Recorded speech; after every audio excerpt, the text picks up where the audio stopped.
హైదరాబాద్ ఇప్పటికీ ఆంధ్రప్రదేశ్కు రాజధాని అన్న విషయం చాలా మంది మర్చిపోయే ఉంటారు.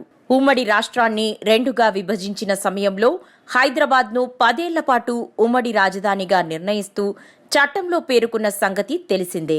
అయితే 2014లో రాష్ట్రం విడిపోయాక రకరకాల కారణాల వల్ల ఏడాది తిరగకుండానే అప్పటి చంద్రబాబు ప్రభుత్వం హైదరాబాద్ను ఖాళీ చేసి వెళ్లిపోయింది. కొంతకాలానికే 90% ఏపీ ప్రభుత్వ కార్యాలయాలు హైదరాబాద్ నుంచి అమరావతి, ఇతర ఏపీ నగరాలకు తరలిపోయాయి. కానీ 10% కార్యాలయాలు ఇంకా హైదరాబాద్లోనే కొనసాగుతున్న సంగతి చాలామందికి తెలియదు. అయితే వాటికి కూడా ఇప్పుడు హైదరాబాద్తో రుణం తీరిపోయింది.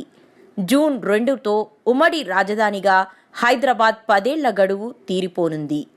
ఏపీ విభజన చట్టం ప్రకారం 2 తెలుగు రాష్ట్రాలకు ఉమ్మడి రాజధానిగా ఉన్న హైదరాబాద్ గడువు జూన్ 2 తారీఖున ముగియనుంది.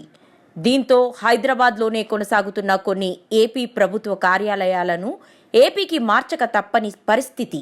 2016లో 90% కార్యాలయాలు తెలంగాణ నుండి ఏపీకి మారగా ప్రస్తుతం ఆంధ్రప్రదేశ్ ఎలక్ట్రిసిటీ రెగ్యులేటరీ కమిషన్ ప్రధాన కార్యాలయం సహా మరికొన్ని ఆఫీసులను ఏపీకి మారుస్తున్నారు.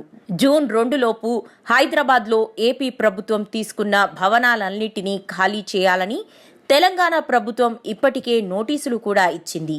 దీంతో ఎలక్ట్రిసిటీ రెగ్యులేటరీ కమిషన్ కార్యాలయాన్ని కర్నూలుకు మార్చేందుకు సన్నాహాలు జరుగుతున్నాయి.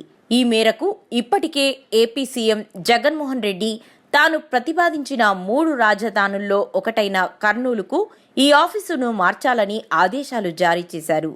దీనికంటే ముందే జూన్ 2లోపు అన్ని భవనాలను తెలంగాణ ప్రభుత్వానికి అప్పగించాలని కూడా సీఎం ఆదేశాలిచ్చారు. ఒకవేళ ఏపీలో ప్రభుత్వం మారితే ఆయా కార్యాలయాలను ఏపీలో ఎక్కడ ఏర్పాటు చేయాలన్న దానిపై తుది నిర్ణయం తీసుకోవచ్చు. మొత్తానికి జూన్ 2 నాడు హైదరాబాద్తో ఏపీకి రుణం తీరిపోనుందన్నమాట.